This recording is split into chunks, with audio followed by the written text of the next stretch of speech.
Bonjour les amis, aujourd'hui on va parler de gaufrier. Là j'ai un gaufrier Tefal qui ne chauffe pas correctement et j'ai trouvé le pourquoi du comment. Donc le gaufrier ne chauffait plus uniformément, le thermostat se mettait en chauffe et il se met en chauffe normal. Après, il se met en verre. Et après, quand on remplit le gaufrier, on le ferme. Fait qu'on met la pâte à gaufre. Qu'on met la pâte à gaufre à l'intérieur. Qu'on le referme. Qu'on referme le gaufrier. Il restait toujours en verre. Il passait presque plus. Le verre ne s'éteignait plus du coup. Et en fait, il faisait pas exactement les bons cycles pour cuire une gaufre correctement. Donc j'ai trouvé la solution pourquoi il chauffait plus correctement. En fait, c'est juste une question de plaque. Donc vous voyez, pour démonter le gaufrier, il faut appuyer ici pour changer les plaques. Donc là on déclipse la plaque. Et donc on peut voir ici cette plaque là. Après on va déclipser la plaque du haut, je vais vous expliquer pourquoi. Donc voilà. Donc il faut savoir que il y a la plaque du haut et la plaque du bas, c'est pas la même, mais elles peuvent aller, par exemple la plaque du bas peut aller sur la plaque du haut, et la plaque du haut sur la plaque du bas. Donc ça rentre, vous voyez, ça se clipse. Mais le truc c'est que si on met la plaque du bas en haut, ça va plus fonctionner correctement. Donc on peut voir cette plaque là, ça c'est la plaque du haut. Je vais vous expliquer comment on les reconnaît les plaques. Parce que quand on les regarde comme ça, elles sont quasiment pareilles. Hein.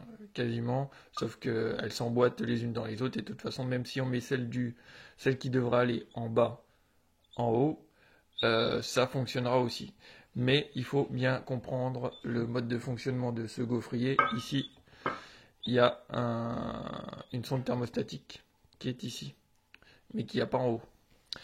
Et du coup, on peut voir que la plaque du haut c'est celle-ci parce que ici il y a le choc, enfin il y a le contact pour aller sur le thermostat, sur la sonde thermostatique ici. Et du coup, si on met celle qui a l'appui sur la sonde thermostatique et en haut, et ben il n'y aura aucun appui dessus et du coup ça va chauffer n'importe comment.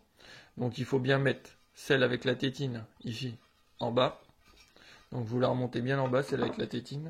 Comme ça elle va s'appuyer sur la sonde thermostatique en bas. Et en haut, il n'y a rien, on peut le voir. Et celle-là elle va bien en haut. Donc on regarde les deux crans, on met bien dans l'écran, on attend que ça clipse.